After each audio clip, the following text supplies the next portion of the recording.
穿的铠甲它的整个形态就是中国人的形态。我们从考古一些发现可以看到像它这种铠甲在唐朝也是有过的所以它是来自现实那么我们的艺术家呢，通过现实的生活，通过真实的这种环境呢，最后塑造出理想的这个形态。那么到唐朝唐朝的佛像，一个佛龛之内有73处像不同的性格不同的身份，体现出不同的艺术的特点。在敦煌呢，大家会发现唐朝最流行的一种我们称作经变化。经变化就是把一部佛经的主题思想，通过一幅非常大规模的绘画展示出来。它的一个核心呢，就是要展示佛国世界。到了唐朝很多信众信佛他去想一个什么问题呢？这个我们将来要到佛国世界，佛国世界长得什么样子？大家非常想知道，因为佛经上说在西方净土世界非常美好它是从那个净土净水池里面长出来那么在里头当然是非常美好了，想吃就有吃的，想穿就有穿的。那每天干什么呢？不用上班不用去挣钱那干什么呢？就听听佛说法，听听音乐欣赏舞蹈。所以在佛国世界呢，就是这样一个场景，佛在中间说法，周边有菩萨有天人，然后下面呢有音乐舞蹈的形象。可是呢，这些画家他也没有去过佛国世界，谁也没去过。我们能想象的，就把人间最美好的形象赋予了天国的世界。所以这个佛国世界无论如何表现，它依然是我们人间世界的一种反应。那么把人间最美好的地方想象成佛国世界，最美好的地方在哪里？天堂。我们住的地方最美的地方在哪里？我们想象可能是那些皇帝的宫殿那些贵族的宅邸所以这里头的建筑我们会发现它非常辉煌，这些亭台楼阁非常漂亮那么唐朝的那些建筑的形式呢，就在这些经变化当中展示出来了所以我们研究古代的建筑呢，这个壁画上就可以看到极其丰富的内容。其实我们现在唐朝的真正的建筑保存下来的极少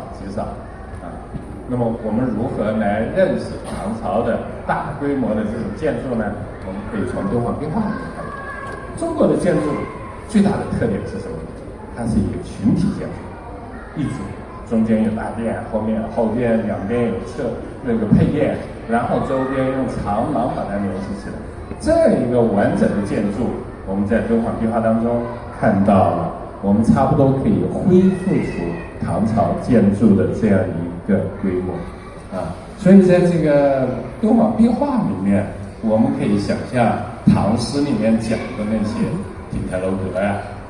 那个杜牧的文章里面写狼腰漫回，岩崖高耸，各抱地势，勾心斗角。那上面的斗拱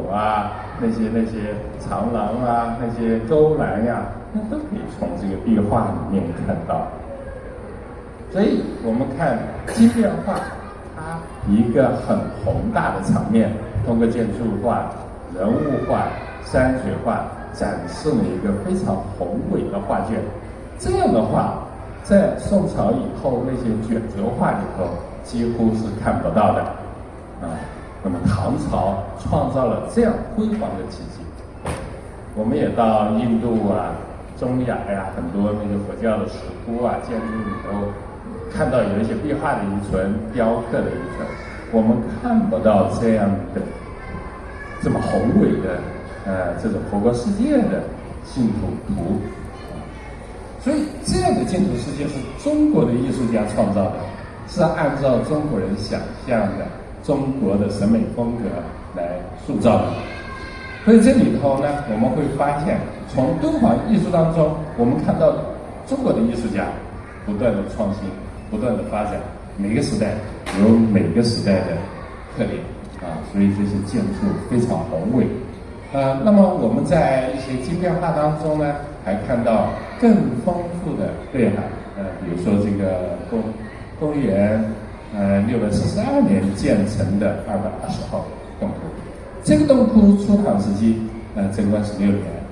就唐太宗那个年代，那么画的这个是药师经典，药师佛，药师是东方净土世界，那么上面有7个佛像，都是药师佛化身，那么在这个药师佛里头呢，它有一些供养的形象，要供养药师佛，燃灯供养然后是音乐舞蹈做供养，所以这个音乐舞蹈就很丰富。我们看这个壁画的左下角、右下角有大规模的乐队，这2组乐队总共28个人演奏不同的乐器规模很大当然了，我们现在有规模更大的乐队。我们现在有一个乐队演奏一个音乐，那太平常了。在我们今天随便搞个活动，搞个乐队来那很简单。但是在古代出现这样大规模的乐队，那是不简单的事情我们曾经在印度去考察，印度也还有比敦煌更古老的那些石窟，我们就找不到大规模的乐队。印度也是个喜欢音乐的。它表现的是一个的演奏，没有乐队。那么乐队出现意味着什么？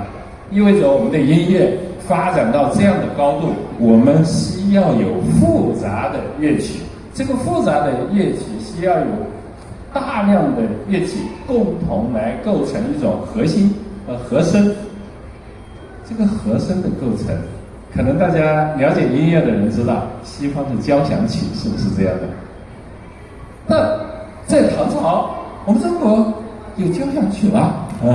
可能大家不相信，我们有很多音乐家研究过，在唐朝我们就已经产生了类似于交响曲那样复杂的曲调。在《新唐书》《旧唐书》里面专门有一章是叫做音乐志，这音乐志里面记录唐朝的宫廷音乐有9部乐，后来发展到10部。每一部是什么概念呢？每一部就是非常复杂的，有戏曲，里头有变奏的。这些乐器跟西方的交响曲的那个结构差不多接近。可是我们想一想，西方的交响曲什么时候才产生的？我最近查了一下我们的西方的音乐史那些被称作交响曲之父的谁海顿。海顿是什么时候的？18世纪末到19世纪初。那么也就是说，在西方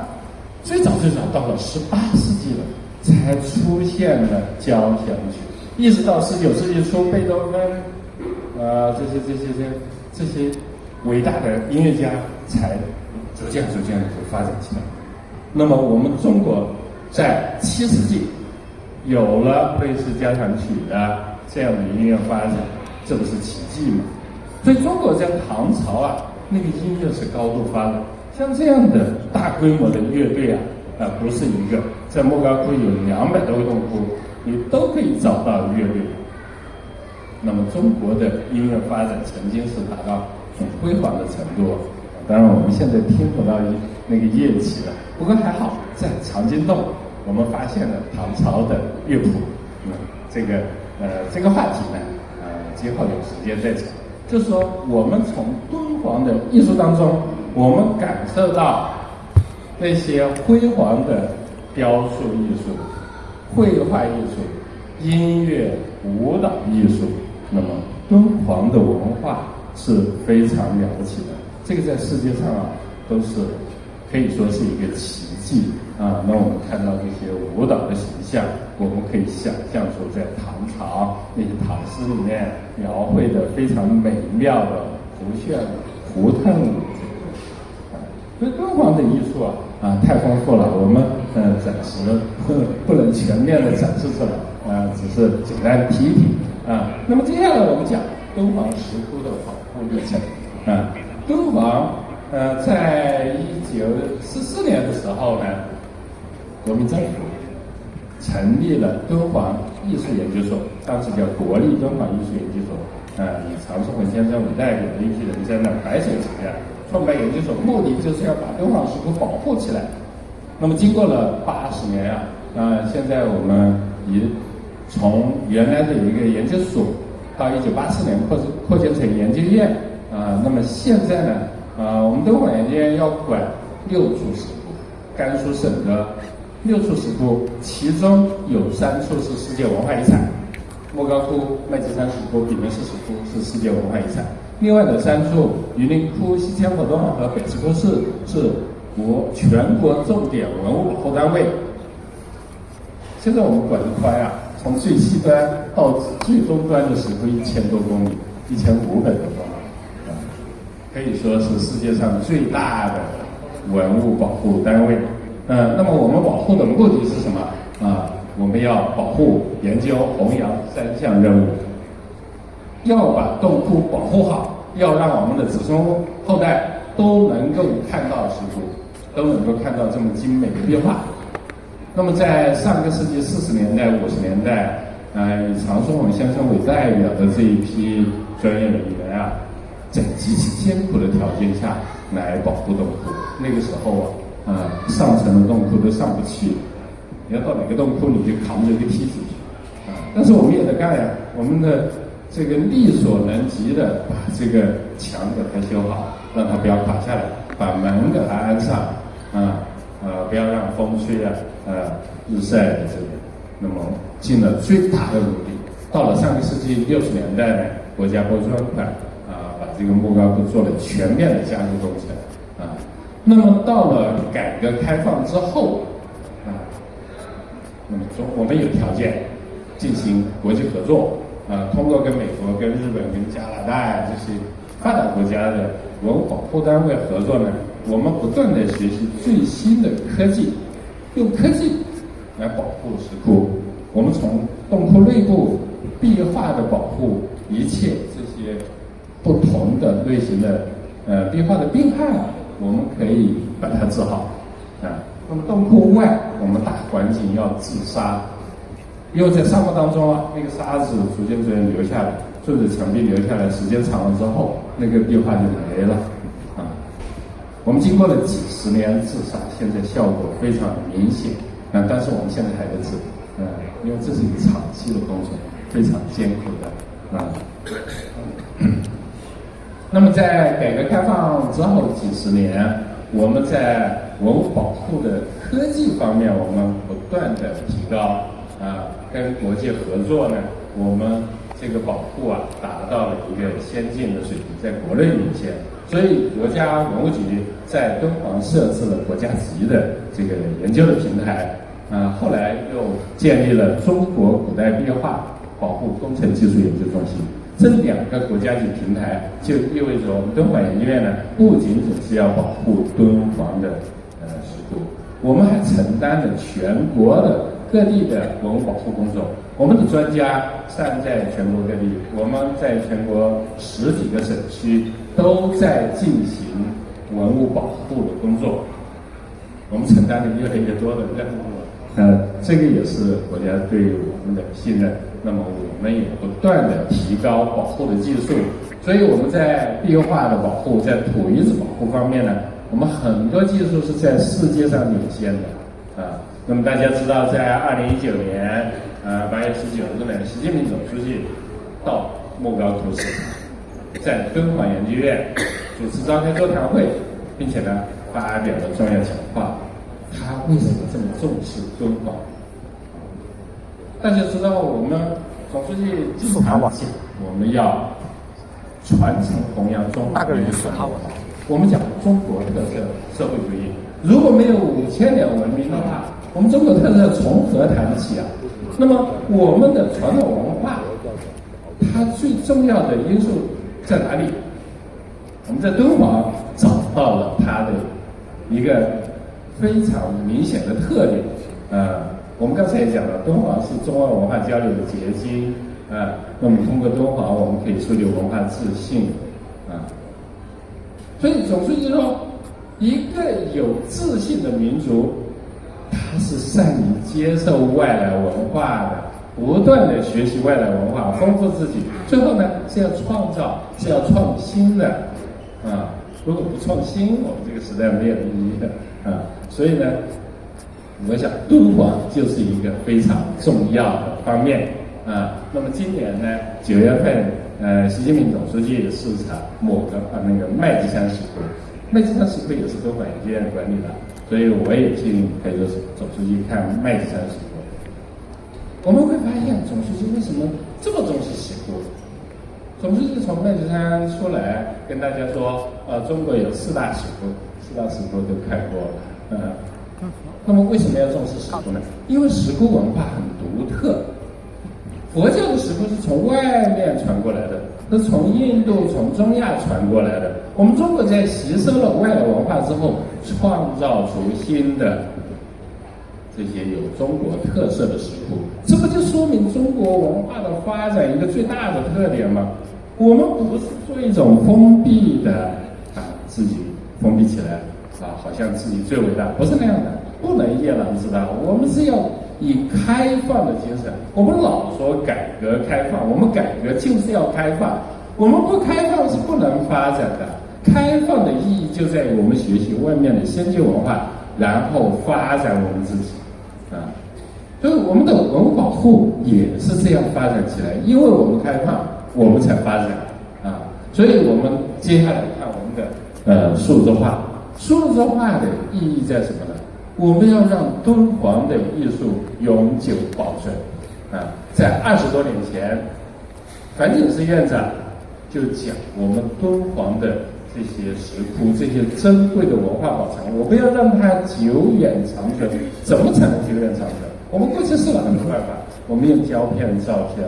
我们用黑板胶片到彩色胶卷，那个彩色胶卷10多年之后它也会变，也会蜕变。那么我们用数字化，我们终于找到了一个很好的办法。数字化就是我们今后永久保存的重要的载体那么我们看这个壁画，这边黑板照片是100年前伯谢可照的照片。那么这个彩色照片呢是10多年前我们拍的，也就是经过了100年自然的退化。这个洞窟壁画它在退化，它就像一个老人一样。敦煌已经经过1000多年了，他就是一个老人，他有这生命，有那生命。当然我们在想尽各种办法帮他治病，但是呢，这个老化是不可抗拒的。那么我们在他还没有退化之前，我们能不能记录下来，让它永久的保存下来？所以我们看这些上面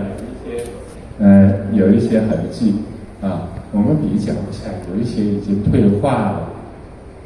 了那么影响到敦煌壁画的还有很多因素它本身它那个材料的问题，它会翘起来，一点一点掉下去，它受潮它会变形有这个洪水的灾难有时候敦煌莫高窟门口那条河会发洪水，一发洪水的时候湿度就增加了，这很可怕然后呢还有风沙，去到敦煌的朋友可能有的人经过这个风沙天昏地暗的那种风沙的情况那么现在大量的游客进到洞窟，越来越多的游客进到洞窟在20年前，大概2000几年的时候呢我们1年的游客量30万人次今年到现在为止，我们的1年的游客量300多万人次这个增长速度非常快。我们现在1年进到莫高窟的人数比过去的1000年进到洞窟的人数还要多得多。所以人进去了之后，改变了洞窟的空气环境，温度、湿度产生变化，这个壁画呢，它就会一点一点的变化了这个变化呢，你1年看不出来，2年你也看不出来，10年也不一定看出来， 30年、50年，哎，看着那一块壁画就没了，所以我们要采取措施啊，我们很着急啊，所以环境实验长说，我们一定要采取科技的办法，要把它保护好，如果我们不把它保护好，我们作为一个管理单位，我们就成了时代的罪人，所以我们想尽各种科技的办法，那么数字化可能是一个很好的办法。我们最初呢，在上个世纪90年代，我们开始做数字化。我们最初跟这个美国、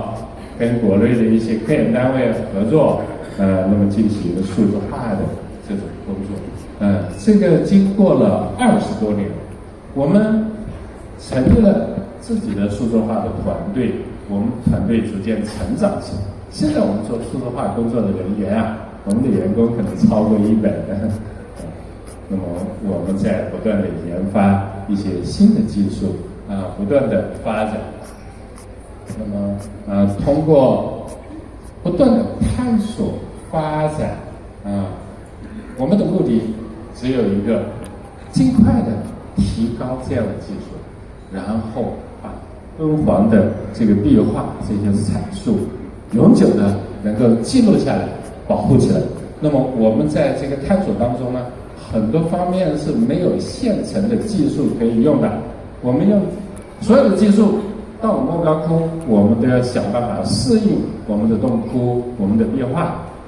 那么这些材料也同样的，一个数码相机拿去了，不是说马上就能用。我们如何进行适应我们的洞窟，包括我们的打光？那么我们需要的精度，最早最初75的 DPI 你觉得很了不起了，后来逐渐的提高到300 DPI， 到现在600 DPI， 这样的精度是要不断的提高的。当然精度越高，我们保存下来的越准确越真实，那么将来我们不可抗拒的原因出现的时候，万一这个洞破坏了，我们可以完完整整的复制出一个。所以我们经过了不断的探索，我们在很多洞窟做实验采集把这些洞窟的壁画通过各种手段让这个我们的现有的一些科技的包括一些机器如何来适应洞窟，经过长期的探索呢，有了一些办法。所以我们经过这样一个阶段，先记录下来，然后在这个电脑上再重新把它连接起来、组合起来，建立三维的这样一个模板然后呢，我们对外展出。所以经过几十年，我们的数字化的成果不断的呈现出来，然后我们加快对这个敦煌的这种壁画的记录。尽管如此，我们经过了20多年我们也没做完。敦煌的这个石窟的量太多了这里头呢，我们在不断的进程当中，我们取得了很多成果，同时呢，建立了一些标准。那么，对于文物来说，数字化应该有什么样的标准？那我们要探索，要适合于壁画，要适合于我们的文物。所以呢，我们在这个技术方面的发展我们现在要涵盖这个古墓葬、古石窟，我们现在逐渐扩大，因为承担国家的任务。内地的还有很多壁画，还有不同环境。敦煌的石窟当然是在这个沙漠环境里头了。那么内地还有很多潮湿环境，这样的环境下如何来继续？那么我们要考虑很多方面的因素。那么在我们做这个数字化也罢，做保护工程也罢，我们承担的任务要把这个文物它的价值要联系起来做。我们将来做数字化，不仅仅是把这个洞窟一个洞窟做下来，每个洞窟它牵连到的相关的文献、相关的它的价值体系，要从中也可以体现出来那么我们了解到它的价值，那么我们在做的工作当中呢，是要想办法怎么样呈现出它的价值。比如说我们做这样一个壁画，我们用了4700多张的照片，最后把它拼接出来，所以这个细部可以放到很大的，比原大要大出几倍。那么我们还要做这个大遗址的这种三维的构建，这样的话呢，就有利于我们从一个整体来考虑这个洞窟这一片这个石窟群，我们如何来看待它，如何来进行保护的工程这样的也是我们数字化工作的一个重要的部分。所以对一些大的遗址，我们首先要从整体，从外观，然后进入到洞窟内部，让这个我们的保护的专家，我们的研究的学者，能够对它有一个整体的看法那么像这种我们做三维重建的一个佛龛内不同的塑像那么经过了数字化做完之后呢，我们最后要达到这样一个效果，能够把它的这个全貌把它呈现出来。所以这样一个很复杂的这样一个结构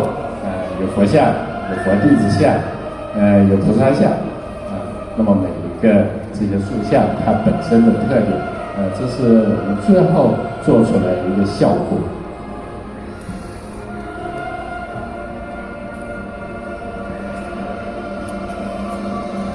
大家会发现经过数字化做出来之后，比你到洞窟的里头看得更好，因为在洞窟里头这个雕塑是不会动的你只能看到一个面。那么有了数字化的这些成果我们可以从不同的侧面看到它一个完整的方面。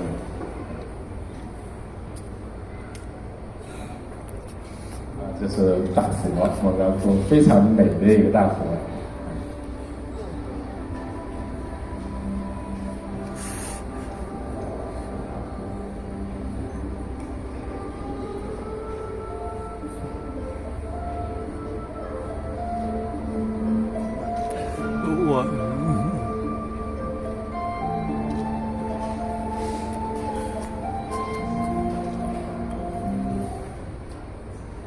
这是经过三维重建之后呢，我们现在对外展出呢，也经常用这种